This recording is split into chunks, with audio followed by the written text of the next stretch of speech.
Alright guys, I promised you a video about my battle box, so here we go. This is a box that I use when I'm not in my shop. If I gotta break down and go somewhere in a fucking hurry, this box is what I throw in the back of the truck. You're gonna see some tools that are gonna be sitting outside of the box. It's because for the video I didn't want to be reaching in there and pulling stuff out just to show you. So I'm just going to have the tools out and I'm going to throw them in the box as we talk about them, okay? Now, I'm going to preface this with, there aren't any very different tools in this kit than what I would have in my normal service cart. With that being said, I also didn't splurge. These are some tools that I got mostly because I had a few, some bucks left around that, hey, let's try this tool out and see what it does. Basically, I'm going to buy the crappy tools so you don't have to, and I'll tell you about them. We'll start out with, this isn't a Matco or a Snap-on box, it's Master Force. It's, what do you call that? Menards has these. I'm sure there's other brands that make the same box. So, it's a weatherproof box. You can see it's gasketed all the way around. So that way when I leave it in the truck, it stays nice and dry. In the back row, you're going to see some wrenches. They're both imperial and metric. And these are, in fact, Pittsburgh.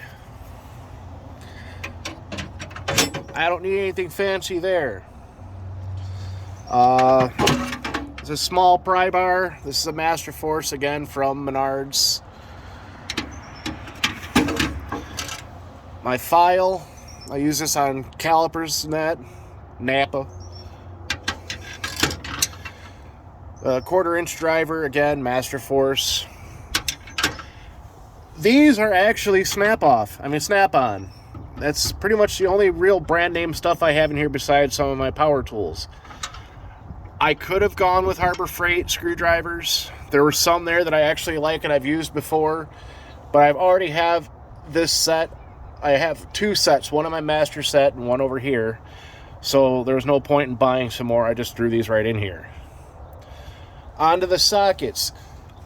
My only complaint about this box is the socket storage. It's kind of weird, okay? You got storage for 3/8 and 1/4, but you only got so much room. So my 3/8 shorts are up here, metric and standard. Unfortunately, these are the bane of my existence, 12-point. 1/4-inch is down here, short and deep. 3/8 deeps are down here.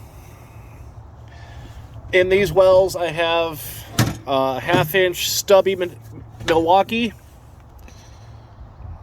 Dun dun. 3/8 stubby Milwaukee. I've got a Milwaukee drill. If I can get it out of there, it's kind of a big item to be putting in there. And then up here on the shelves, I have Allen's in metric and imperial. I got some Torx sockets there. I got some in the here. There's Allen's and Torx's down here. These are all Pittsburgh. So were these. These are some weird ratchets, okay? These are all the Master Force from Menards. What I find weird about them is this switch. Right now, in the normal world, this would be to tighten. These are actually backwards, so you got to pay attention to this end of the button rather than where the arrow is pointing. And that tells you which way you're going. It's an okay ratchet. It's not very chunky. It's actually pretty smooth operating, so I'm not going to complain too much about it. This is a Quinn. Same thing. It's backwards. Quinn is a goofy brand I found at Harbor Freight. There's a breaker bar down there. That's a performance tool that I got. Or what is this? No, guaranteed for life. Duralast. I apologize, guys. So now this is the stuff that lives down in the bottom. Performance tool, caliper compressor. These are some snap-on bits, but they're junk. That's why I throw them in here. All my good stuff stays in the shop. These are both Pittsburgh stubby wrenches. I'm sure you guys know why you gotta have those. Bit driver, Milwaukee. I think I got all these in a kit or something. I don't remember. These are some Masterforce pry bars of various lengths. You know, these are longer than the ones that I got hanging up there at by the screwdrivers. Always good to have leverage. Slip joint pliers here. These are by Doyle. I got no complaints. They're almost like my channel locks in the toolbox. Doyle, I believe I found at Harbor Freight. This is Snap-on. I live and die by these pliers. That's why I only buy the Snap-on ones. Really, they're made by Nipex. You can get these same style at Napa, made by Carlisle or whatever, but they're all from the Nipex factory. Even Matco has them now. Speaking of Carlisle, this is a long 3/8, very narrow, but it's tough as hell. I like it. I think it's comparable to maybe a Matco. You know, it's got some real fine teeth in there. But, you know, I've reefed on this thing and it don't break a sweat. This guy here, we all know this one. I think we've all got these when we were like 10 years old for Christmas. Just a 3/8 Craftsman. Pair of scissors. You never know when you got to cut your way into something. Chinesium vice grips. Here's a 3-pound hammer. This is Pittsburgh. I mean, you can't go wrong with Pittsburgh hammers. I mean, it's a hammer. What's the worst that's going to happen? It breaks. That's why I also got the ball peen. It's a 24-ounce Pittsburgh. Cheap but effective. It's another Quinn needle nose pliers. Can't complain.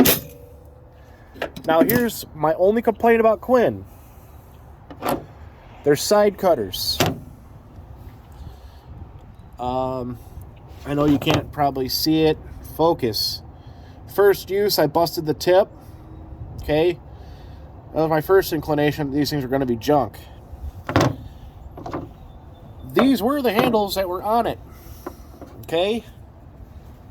Let me see if I can get these things to not roll. Okay. First use, they slide right the hell off. So, there you have it. I just throw them in the bottom of the box.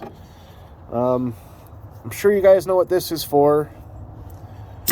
You know, for the twist and style calipers. Get a good tape measure. I say always 25 foot, just like I said in my video, my service cart. That way, if you have to order parts and they ask you what the wheelbase of the truck you're working on is, you could at least tell them.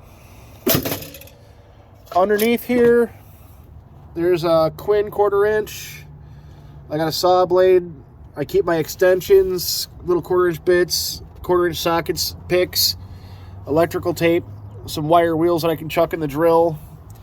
And I don't know if you can see that back there, but that's actually a Milwaukee ink saw. It's just a marker. I'm not a Milwaukee fan. Milwaukee doesn't endorse me. They don't, I'm not sponsored by them. They don't give me nothing for free.